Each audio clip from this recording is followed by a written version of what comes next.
Capítulo 13 es uno de esos capítulos que cuando usted pueda llegar a una boda o posiblemente llegue usted a un estudio de matrimonios o usted pueda llegar a una conferencia de matrimonios, es uno de esos capítulos, el capítulo 13, que se usa muy, pero muy a menudo. Y yo le voy a decir una cosa, hermanos, nunca había entendido el capítulo 13 tan profundamente como lo entiendo el día de hoy. Después de estar leyendo todo el libro de 1 de Corintios, después de estarlo estudiando semana tras semana como congregación, y déjeme le digo que aunque posiblemente alguna persona pueda decir y usar un ejemplo del capítulo 13 para traer un mensaje que hable del amor, posiblemente, pero sabemos, hermanos, que ese no es el punto principal. El amor romántico, eso no fue lo que Pablo está escribiendo.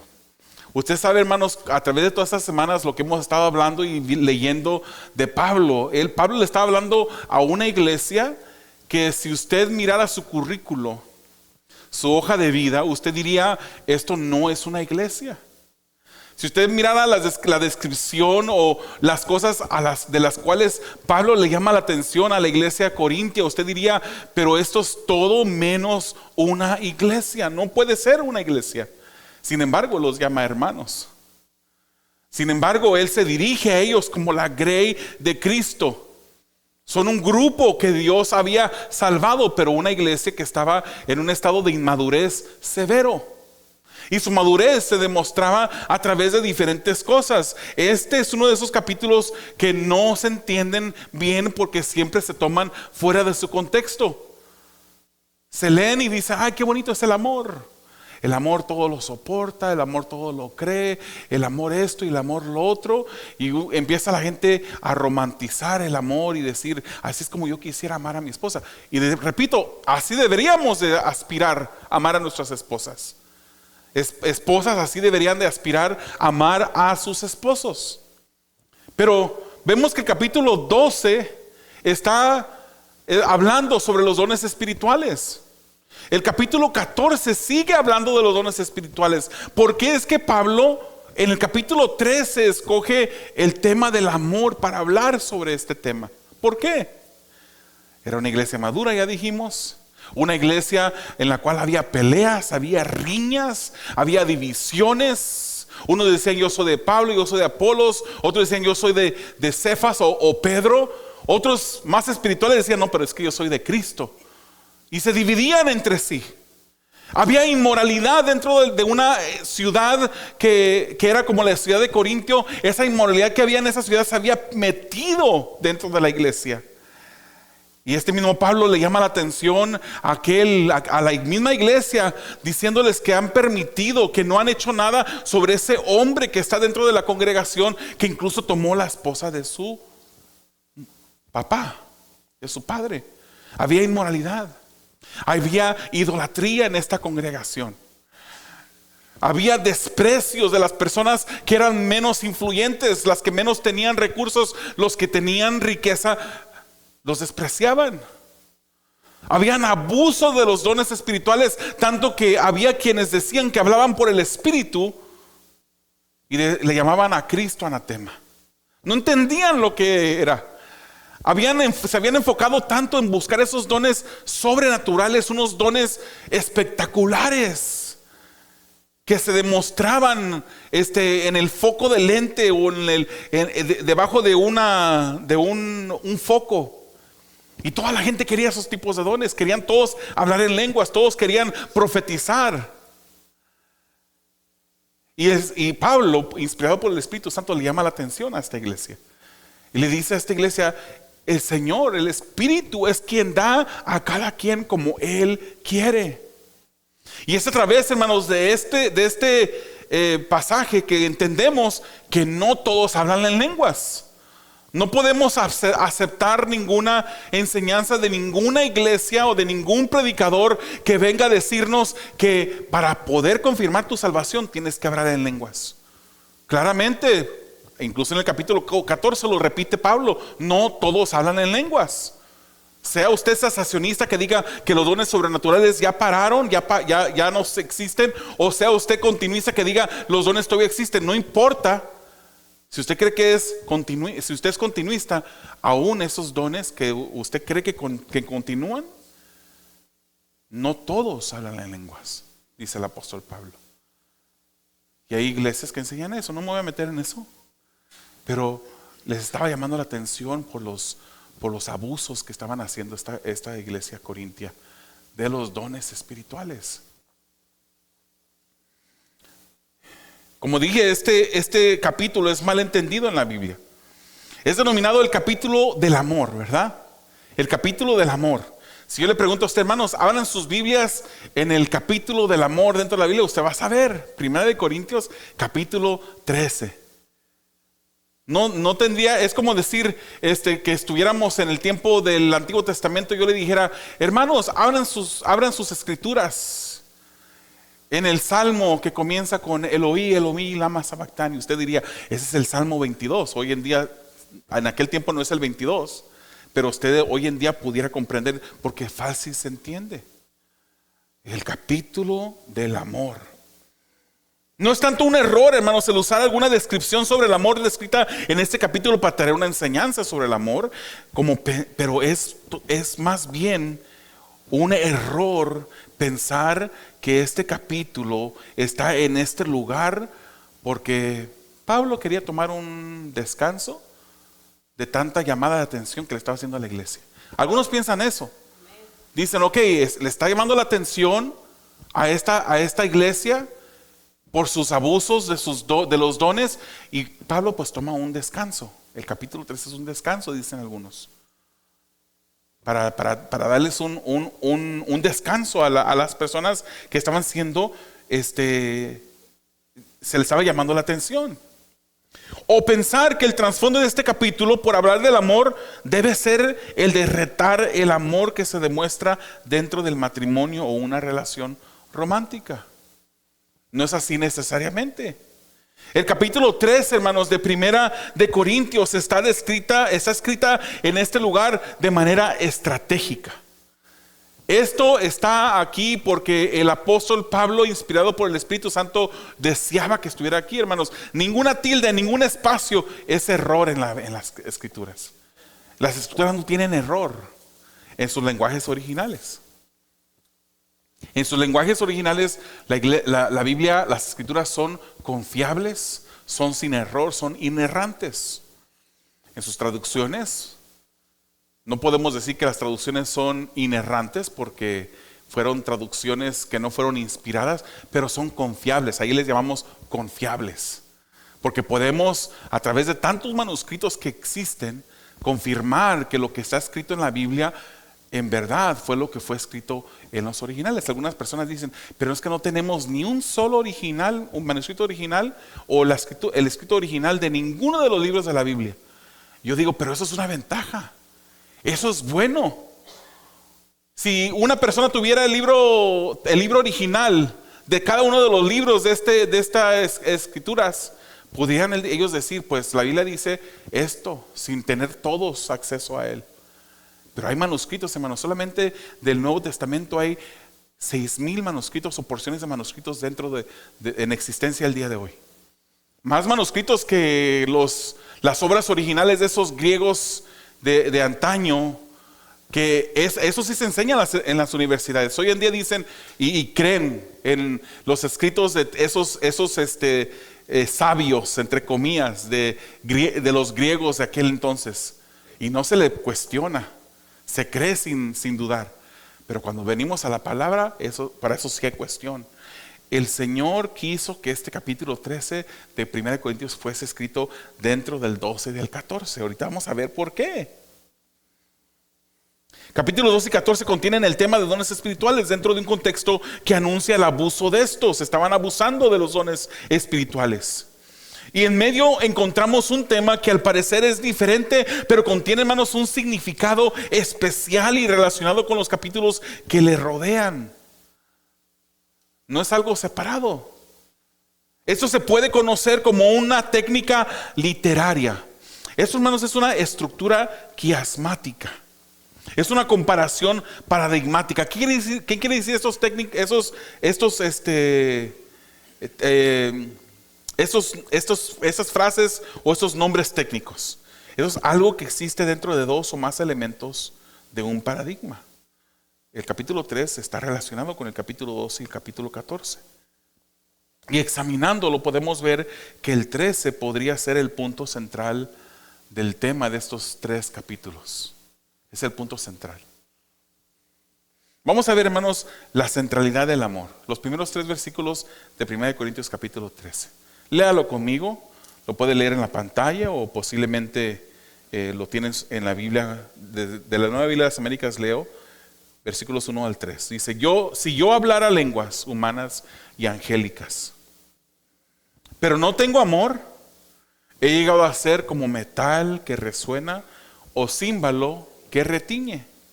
Y si tuviera el don de profecía y entendiera todos los misterios y todo conocimiento, y si tuviera toda la fe como para trasladar montañas, pero no tengo amor, nada soy. Y si diera todos mis bienes para dar de comer a los pobres, y si entregara mi cuerpo para ser quemado, pero no tengo amor, de nada me aprovecha. Después de tanta inmadurez en la iglesia de Corintio, después de tanta inmoralidad, del pecado, de la división, del orgullo, del desprecio entre los hermanos, las envidias, el abuso de los dones espirituales, algunos que menospreciaban el don que Dios les había dado porque decían, como yo no soy mano, o como yo no soy ojo, o como yo no soy oído, no soy parte del cuerpo, porque menospreciaban el don que Dios les había dado. Y algunos menospreciaban los dones de otras personas y decían, el ojo le decía a la mano, no te necesito. No puede decirle el ojo a la mano, no te necesito, ni viceversa. En la congregación hay diferentes dones y necesitamos los dones de todos los hermanos dentro de una congregación para el buen funcionamiento de la iglesia.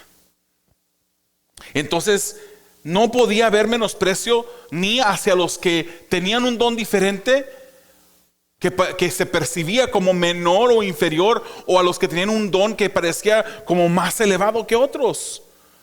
Era tal el deseo, hermanos, un deseo pecaminoso, una envidia de cada persona por los dones más espectaculares, que habían perdido toda sensibilidad de lo espiritual. A pesar de que Pablo les dice que el Espíritu da el don a cada uno como quiere, la búsqueda de lo espiritual, de lo espectacular, los dividía y se menospreciaban unos a otros. Cuando llegaban a sus ágapes, ¿verdad? Tenían reunión donde compartían comida.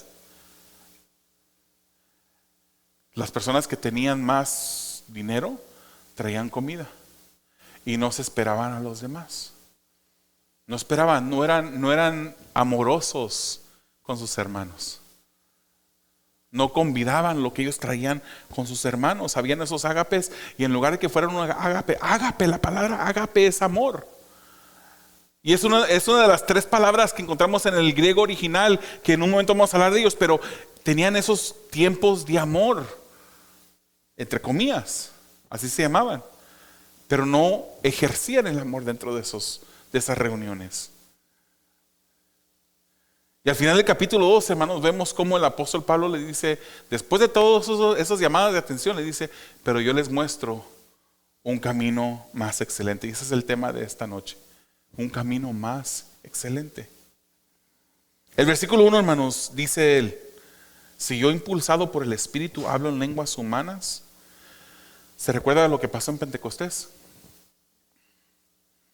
Ahí se entiende, hermanos, que no fueron lenguas angelicales los que se habló en Pentecostés, porque allí habían otras personas de otras regiones, de otras culturas, que entendieron lo que los hermanos estaban hablando, porque estaban hablando en el idioma que no era su idioma nativo, sino el idioma nativo de otras personas. Como quien dice, ya se fue el amigo que viene aquí a veces que nos visita, él es árabe. Hoy tuve la tentación de preguntarle por qué nos visita. porque no entiende nada de lo que decimos. A lo mejor le gusta la música y el tono de los cantos, no sé. Yo de repente me imaginaba, a lo mejor Dios le está traduciendo todo lo que estamos hablando. Él me escucha en el lenguaje de Él. En mi mente yo me puse a pensar así. Pero en el Pentecostés, las personas sobre las cuales vino el Espíritu Santo hablaban en otras lenguas humanas, lenguas terrenales. Y Pablo dice, si yo hablara en lenguas humanas, incluso si las lenguas fueran angelicales o celestiales, esas son lenguas que no se pueden entender humanamente, que el Espíritu da a hablar, el Espíritu. El hecho de hablar lenguas humanas por el Espíritu sin haber entendido, eso es algo espiritual también. Ahora, hablar lenguas del cielo es algo grande, hermanos. Ninguna persona puede enseñarle a nadie a hablar lenguas celestiales, lenguas angelicales. Hay lugares donde usted llega y le dicen, repite así. Y lo repítelo rápido y empiezas a hablar en lenguas. Esas cosas celestiales, aun si fuéramos continuistas, no se pueden enseñar. No se pueden enseñar. Podría decirse, hermanos, que esto es maravilloso. Poder hablar lenguas humanas y lenguas angelicales. Pero, dice el apóstol Pablo, si no hay amor, de nada te aprovecha. No es de provecho. Más bien es contradictorio. No concuerda. Las prioridades están en orden equivocado. Puedes hablar todas las lenguas que tú quieras, pero no hay provecho porque no actúas, no amas a tu prójimo, a tu hermano. Como si yo estuviera, hermanos, preocupado por darle de comer a personas fuera de mi casa, mientras que mi esposa y mis hijas en la casa se están muriendo de hambre. Es algo contradictorio, ¿verdad?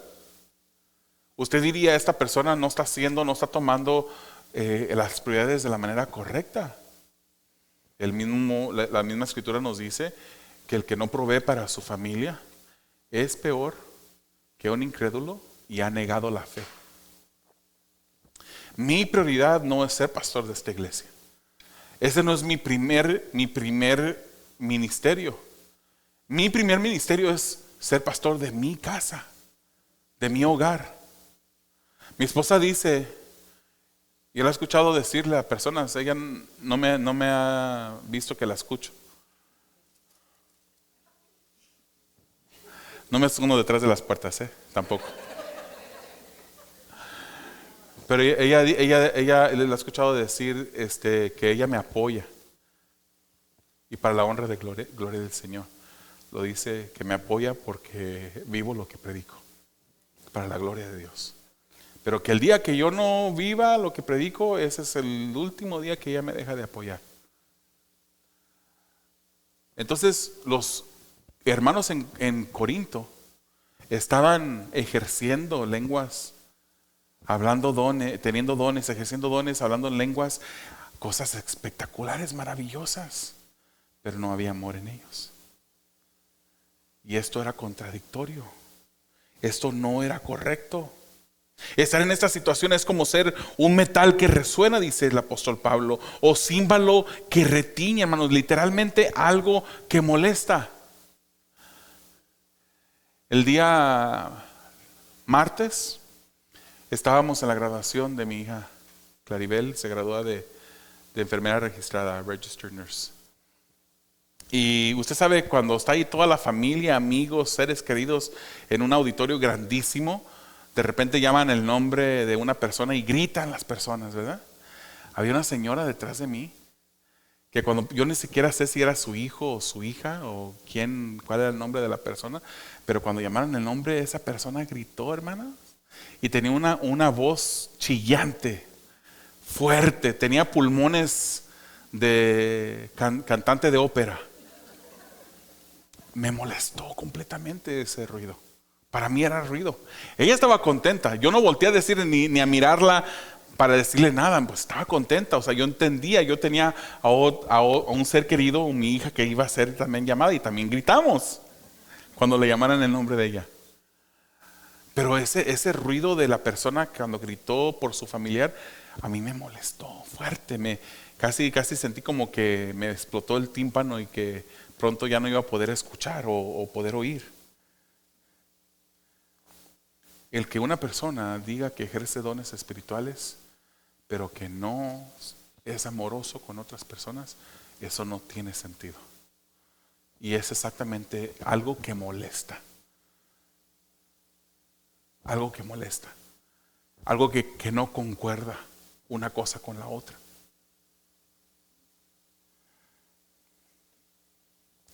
Hermanos, la práctica de un don espiritual sin amor se convierte en ruido. Cuando ministramos a otros con el don de Dios, pero sin amor, eso solamente es ruido. ¿Sabe usted que hay un dicho que dice: a nadie le interesa cuánto sabes, hasta que saben cuánto le interesas? A nadie le interesa cuánto sabes. Puede pararse una persona en este lugar y empezar a decir cosas que uno dice: wow, yo no sabía eso. Hoy en día aprendí más cosas que ninguna otra predicación donde yo he estado. Y una persona puede apantallarnos por lo que sabe, pero cuando no hay amor en el centro, eso no se recibe. Eso no se puede recibir. ¿De qué importa que tu conocimiento sea disparado por sobre las nubes si tu amor está moribundo en el hospital con respiración artificial? ¿De qué sirve? ¿De qué sirve, hermanos, que vengamos y nos pongamos a barrer? Porque está un poquito algunas hojas ahí tiradas y no queremos que la gente que nos visita, ni incluso los hermanos que ya son de casa, que vayan a ver este desorden. ¿De qué sirve que nos pongamos a barrer? ¿De qué sirve que nos pongamos a acomodar sillas, que nos pongamos a cantar sirviendo la alabanza? ¿De qué sirve que hagamos cualquier cosa si no lo estamos haciendo con amor? No sirve de nada, hermanos. Es contradictorio a la manera como Dios quiere que nosotros andemos. Y si tuviera el don de profecía, dice Pablo, y entendiera todos los misterios y todo conocimiento, y si tuviera toda la fe como para trasladar montañas, pero no tengo amor, hermanos, una persona que pudiera hacer eso sería una persona, un superhumano. Un superhumano. Yo no conozco a ninguno humano, ni he conocido, yo sé que no habrá. Y el único que poder haber sido o que pudo haber cumplido con todo esto es Jesús. Cuando anduvo aquí en esta tierra, en un cuerpo humano. Si pudiera tener el don de profecía y entendiera todos los misterios, que hubiera una persona que llegara que supo llegar con una persona que no importa la pregunta que usted le hiciera, le tendría una respuesta. Y si tuviera toda la fe como para trasladar montañas, entendiera todos los misterios y todo conocimiento, ese sería el hombre más inteligente y el hombre más sabio. Podemos ver otra escritura que nos habla más o menos de lo mismo en Mateo 17:20, donde dice: si tienen fe como un grano de mostaza, dirán a este monte: pásate de aquí a allá, y se pasará. Si usted tuviera ese tipo de fe, pero sin amor, de nada serviría. Seríamos gigantes de la fe, pero no aprovecharía sin amor. Pero sin amor no soy ni profeta, ni hombre inteligente y sabio, ni gigante de la fe. Más bien, dice el apóstol Pablo, que seríamos nada. Nada. Porque nos falta el amor. Recordemos, estamos hablando dentro del contexto de una iglesia que era inmoral, que era inmadura, que era idólatra, que había rivalidades dentro de la iglesia, que había menosprecios dentro de la iglesia. Y aquí el apóstol Pablo está diciendo: Paren ya de estar buscando esos dones espirituales espectaculares. Ese no es lo primordial de nuestro enfoque. Nuestra prioridad debe ser amarnos los unos a los otros. Esa es la prioridad. En el versículo 3 nos dice también que incluso si hiciera buenas obras. ¿Qué dice el 3? Y si diera todos mis bienes para dar de comer a los pobres. ¿Cuántos de nosotros hemos hecho eso? Por lo menos acercándonos, hecho el 50% de eso. ¿Cuántos de nosotros le hemos dado de comer a una persona que tiene necesidad? Le hemos provisto. Ahí pueden levantar la mano muchos, si no todos. ¿Cuántos de nosotros podría decir, el 25% de todo lo que yo tengo lo he vendido y lo he dado a los pobres? El 50%, el 75%, el 100% me he quedado en la calle porque yo vendí hasta mi casa para entregarlo a los pobres. Esa es una buena obra. Pero sin amor, de nada me sirve. ¿Qué tal si entrego mi cuerpo en sacrificio por otra persona? Para que otra persona pueda vivir, yo entrego mi corazón, dono mi corazón, dono un riñón y después en la operación yo muero. Si lo hago solamente para ser reconocido por las personas, no lo estoy haciendo por amor. Y si no lo estoy haciendo por amor, de nada sirve. Hermanos, esto es peligroso. Porque se puede llegar a ser una obra buena, una obra reconocida por muchas personas como de extrema bondad. Pero si no es amor, es una obra incompleta, por decirlo de una manera. Este era el estado de la iglesia corintia. Aparentaban lo que no eran. Hacían cosas sin amor. Hermanos, Dios es un Dios que es genuino. Es un Dios que es puro. Y la palabra del Señor nos dice que Dios es amor. Dios es amor.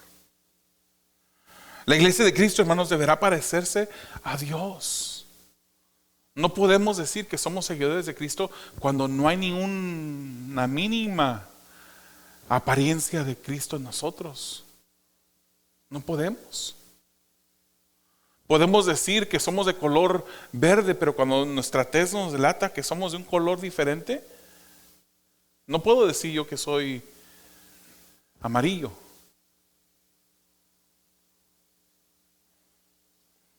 Debemos de parecernos a Dios.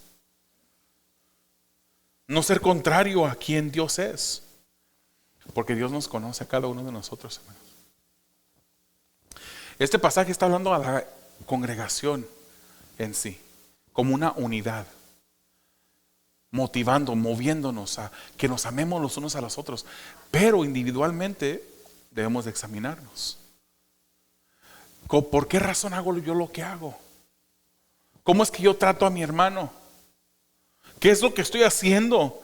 El Señor nos conoce, no importa cuánta falsedad tratemos de mostrar, Dios nos conoce. Él le dijo así a la iglesia en Apocalipsis 3:1: yo conozco tus obras. Dice que tienes nombre de que vives, pero estás muerta. Estás muerto. La iglesia de Cristo no se debe comportar, hermanos, de una manera hipócrita. La iglesia de Cristo debe ser la entidad más amorosa en este planeta. Más amorosa. Que cualquier persona que necesite amor pudiera llegar a la iglesia y poder encontrar ese amor. Aparte que damos amor porque predicamos el evangelio. Aunque a veces el evangelio parece duro, es un amor amoroso en el evangelio.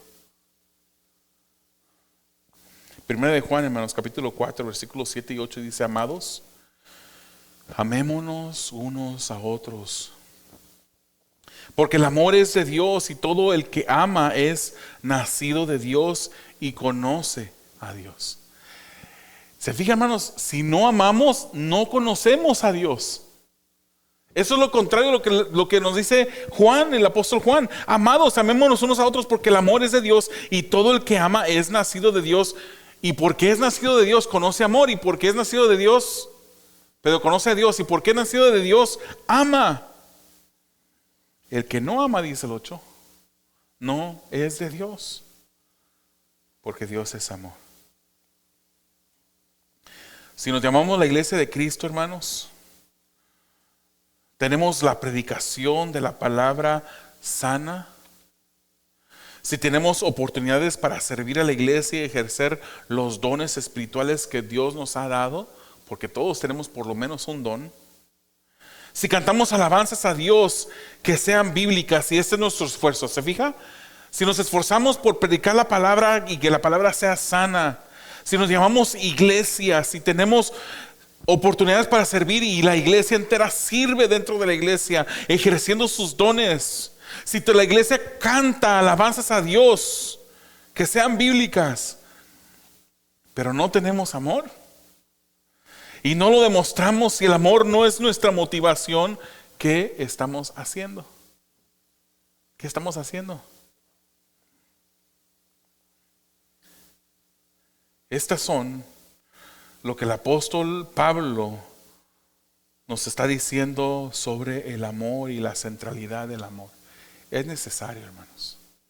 No podemos hacer nada sin amor y hacerlo para Cristo. Cristo requiere que lo que hagamos, lo hagamos por amor.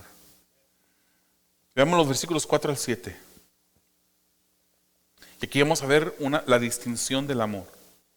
Dice, el amor es paciente, es bondadoso. El amor no tiene envidia. El amor no es jactancioso. El amor no es arrogante, no se porta indecorosamente, no busca lo suyo, no se irrita, no toma en cuenta el mal recibido. El amor no se regocija de la injusticia, sino que se alegra con la verdad. Todo lo sufre, todo lo cree, todo lo espera, todo lo soporta. Dios es amor, ¿verdad, hermanos, que sabemos eso? Dios es amor. Y sabemos que el amor viene de Dios. Sabemos que el amor comienza con Dios. Él es la fuente, Dios es la fuente del amor. Y el que ama es nacido de Dios y conoce a Dios, y por eso puede llamarse su hijo, porque es salvo. El que conoce a Dios es salvo. Hermanos, el amor es un don que revela un camino mejor, superior a todos los dones espirituales, a todos los demás. Es un camino más excelente. El que es hijo de Dios, la iglesia de Cristo, debe de crecer en amor. Debe de haber huellas de amor que van en crecimiento en nosotros. Y en esos versículos, hermanos, las características que encontramos son las que distinguen el amor. Esas características le dan su modo, le dan su color, su fragancia, su textura. Aquí encontramos una descripción rica y profunda sobre esta palabra que en el griego es ágape. Ágape. Es una palabra griega, hermanos, usada por el autor bíblico para describir el amor de Dios. Es la misma palabra que también Pablo usa para describir el amor humano como el amor entre esposo y esposa. Es, en el original, en Efesios 5, usted va a encontrar que usa la palabra ágape. Pero este amor descrito aquí es el amor perfecto de Dios. ¿Podemos decir que amamos perfectamente como Dios ama perfectamente? No lo podemos decir. Pero esa es la meta que Dios ha puesto. Esta descripción del amor es la meta a la cual nosotros podemos comparar nuestro amor por las demás personas. Si en esta noche tomas un examen comparando el amor ágape de Dios perfecto al amor que tú demuestras, ¿cómo saldrías? ¿Qué calificación sacarías? Si eres mexicano, un 5, un 6, un 2, un 8. Así son el sistema de calificación en México, ¿verdad? Y me imagino que también en otros países de Latinoamérica. Si fueras americano, sacarías una C, una D, una F, una A, una B. ¿Cuál sería nuestra calificación? Hermanos, cuando venimos a la iglesia, venimos a ser retados. Y posiblemente lo he mencionado recientemente, la razón primordial de una enseñanza no es salir motivados. No dice uno, yo voy a la iglesia porque quiero motivación, me siento deprimido, me siento cabizbajo, me siento sin ganas de hacer nada, quiero llegar a la iglesia para recibir una inyección de energía. O sea, que la palabra del Señor nos da energía, nos motiva, sí, pueden haber motivación dentro de una prédica, pero lo mejor que podemos recibir es un reto de las Escrituras. Es que las Escrituras las miremos como un espejo y que nos examine, como una máquina de radiografías que se pueda meter hasta lo profundo y examinar nuestro interior. Y que no solamente sea un examen en el cual nosotros decíamos los resultados y digamos, bueno, ok, sino que ese examen nos ayude a pedirle al Señor que moldee nuestras oraciones, que moldee nuestras acciones, que busquemos honrar al Señor de una mejor manera. Este amor descrito aquí es el amor perfecto de Dios. Y al describir este amor y su perfección que la distingue, no es que Pablo está diciéndonos que es un amor demasiado grande para poder practicar. No nos está diciendo Pablo, ¿sabes qué? Pues ese es el amor. Y como tú no puedes practicar ese amor, date por vencido. Ya no lo hagas. Olvídate, ya no lo practiques. No trates ni siquiera de hacerlo porque no vas a poder llegarle a esta meta. Más bien Pablo está colocando la meta a la que debemos correr en la práctica del amor. Y vemos otros ejemplos en las Escrituras. Primera de Pedro, capítulo 1, 16 dice, porque escrito está, sean santos porque yo soy santo. Somos santos como Dios. No, ¿verdad? Pero nos invita, nos motiva, nos reta, nos ordena a la Escritura a ser santos como Él. A examinar nuestras vidas y llegar a ser santos cada día más para parecernos mejor a Dios cada día más. Filipenses 2:5, haya pues en ustedes esta actitud que hubo también en Cristo. No podemos decir que tenemos la misma actitud que hubo en Cristo, que dejó su trono, que se humilló hasta lo sumo, que entregó su vida. Ninguno de nosotros podemos decir eso. Pero esa es la meta. Tenemos que buscar la santidad de Dios. Tenemos que examinar nuestras vidas para asegurarnos que la actitud que hubo en Cristo también esté reflejándose en nosotros, que viva en nosotros. Igual con el amor. El amor es así, dice el apóstol Pablo. Y ninguno de nosotros podríamos decir, no importa cuánto ame a su cónyuge, que usted ha ejercido un amor así como este. No podemos decirlo. Y el que quiera decirlo, dígalo ahorita en alta voz para ejercitar el Antiguo Testamento y salir afuera y apedrearlo. No podemos decir eso, ninguno de nosotros. No vamos a hacer eso, no estamos de acuerdo con la violencia. Nos acordamos que estamos en línea, ¿verdad? Y hay que aclarar. Jesucristo se despojó a sí mismo, se hizo siervo, se humilló y fue obediente, perfectamente obediente hasta la muerte. No hubo error en Jesús. Haya pues en nosotros la misma actitud. Seamos santos como Dios es santo. Busquemos amar como Dios ama. Y en esta, hermanos, en esta descripción del amor, vemos cómo Pablo describe de manera negativa y de manera positiva el amor. Él dice eso es positivo. O no es, eso es de manera negativa. Aquí va el examen. ¿Listos? ¿Todos tienen una pluma? Cada vez que yo lea un atributo del amor o una descripción del amor, en su Biblia usted circule o digo más bien tache ese si usted no lo está siguiendo. Táchelo. Y yo creo que al final vamos a terminar todos con los versículos 4, 5, 6 y 7, todos cruzados. Es paciente. Ay, Dios. Con el primero, una pedrada en el mero centro. Hemos sido amorosos pacientemente, hermanos. El Espíritu, porque yo ya había estado estudiando este pasaje, A mí me reprendió el día martes también.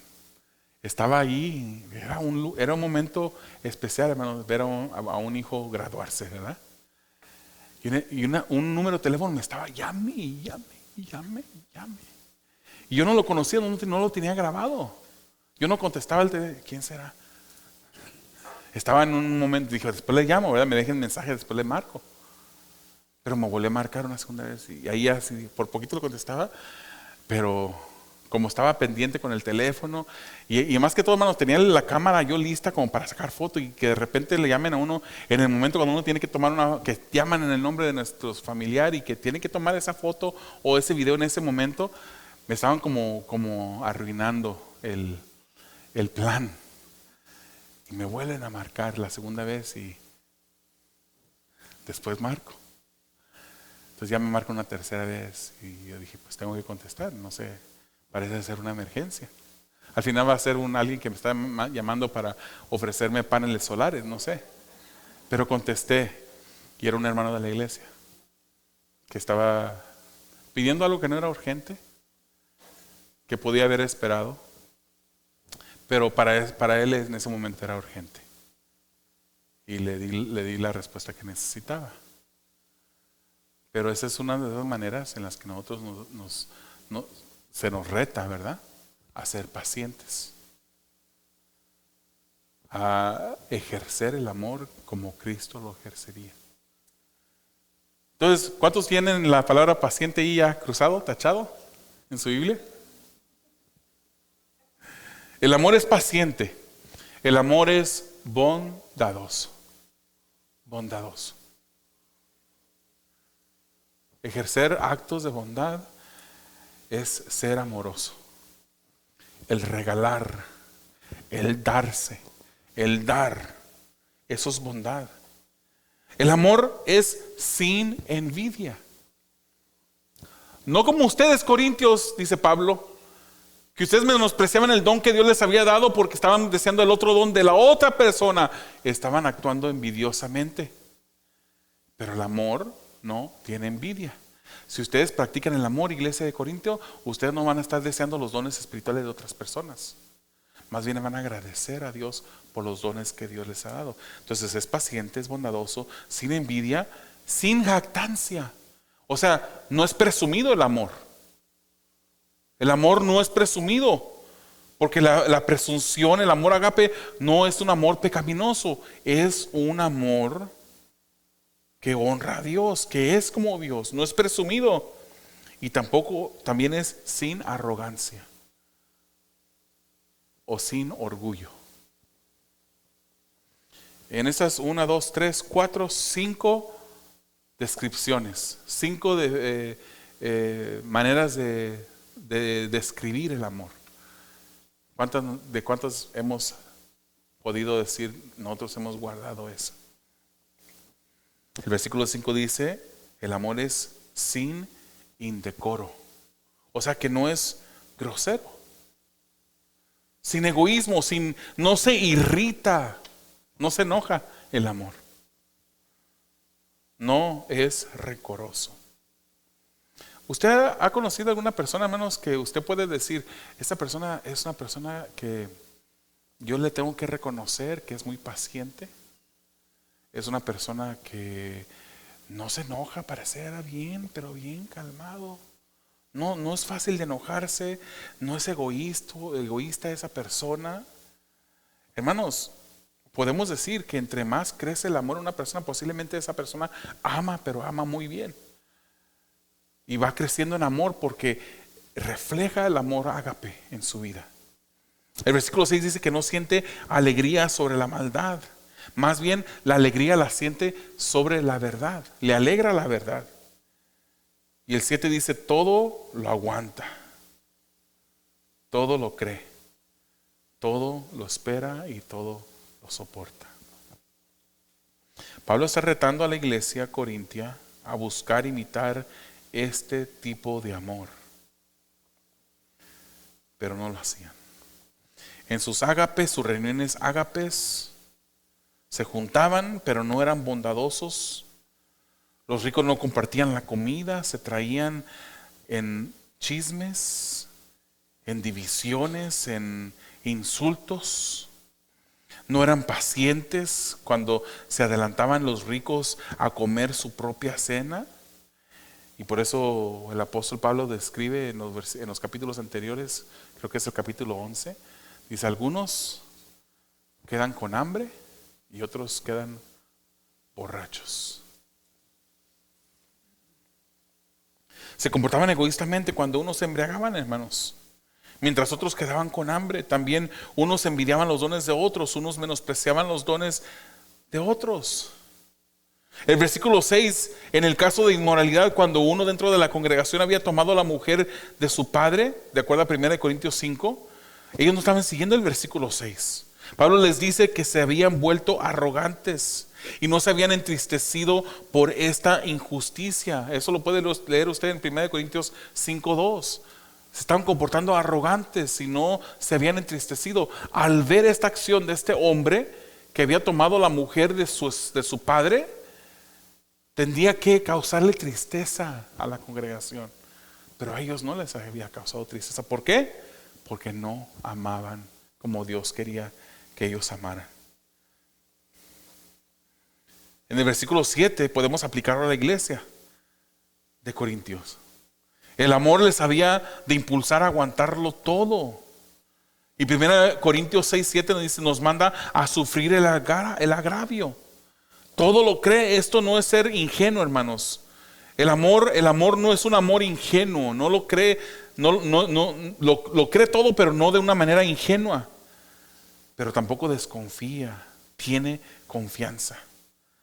Todo lo espera. No es que espera que recibirá el mal, sino que demuestra paciencia. Todo lo soporta. Esto no es que si mi marido me pega, me aguanto y me quedo, sino que cuando es ofendido, perdona, porque todo lo soporta. Lo he dicho una vez y posiblemente más de una vez. No, varias veces.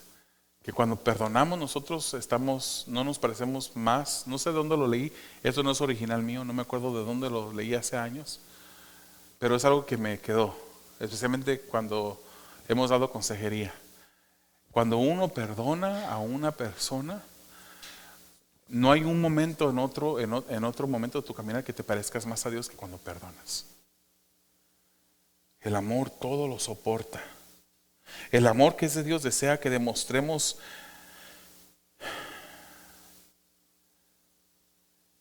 estas características.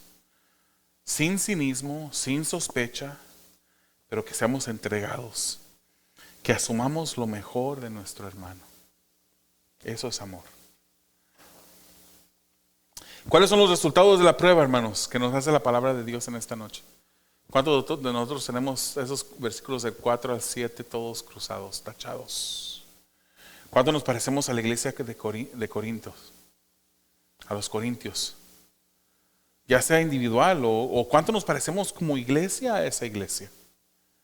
En verdad nunca amaremos como Dios ama, hermanos, pero ese debe ser nuestro esfuerzo. El amor no solo se demuestra para con Dios, sino también se ama al prójimo, ¿verdad? Cuando Jesucristo se le preguntó sobre la ley, ¿qué es lo más importante? Él dijo, toda la ley se resume en esto. Amarás al Señor tu Dios por sobre todas las cosas y a tu prójimo como a ti mismo. Haciendo eso, todos las demás cosas, hermanos, los demás pecados, las envidias, los celos, los odios, todo lo demás queda corregido cuando amamos a Dios y a nuestro prójimo. Por eso Romanos 13:8 nos dice, no deban a nadie nada, sino el amarse unos a otros, porque el que ama a su prójimo ha cumplido la ley. El que ama a su prójimo cumple la ley. Tenemos que avanzar en esto, hermanos. Vamos a pararle en esta noche ahí. La semana que viene terminaremos el capítulo 13 de 1 Corintios. Pero que nos quede este último versículo, repito. No deban a nadie nada, sino el amarse unos a otros. Porque el que ama a su prójimo ha cumplido la ley. Amado Dios, Te damos gracias, Señor, por ser quien tú eres.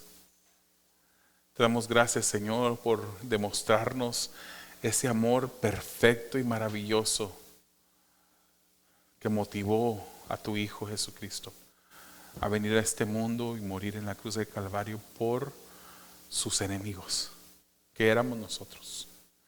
Te damos gracias, oh Dios, porque tú tuviste a bien reconciliarnos contigo mismo. Abrirnos, Señor, la oportunidad para recibirte en gracia por medio de la fe para salvación. Y en esta noche, Señor, hemos tomado la primera prueba de este capítulo 13. Y podemos decir, Señor, por nuestra humanidad y pecaminosidad, con la cual debemos de seguir batallando, Señor, que nuestro amor no ha sido perfecto, pero deseamos, Señor, que tú perfecciones nuestras vidas en amor, que cada día podamos amar mejor, que cada día podamos servir mejor, Señor, ejerciendo nuestros dones, pero siempre dentro de esta característica, con el fundamento del amor, Señor. Que no hagamos nada sin Él. Esa es tu ordenanza. Ese es nuestro deseo. Para tu gloria y tu honra lo pedimos en el nombre de Jesús. Amén.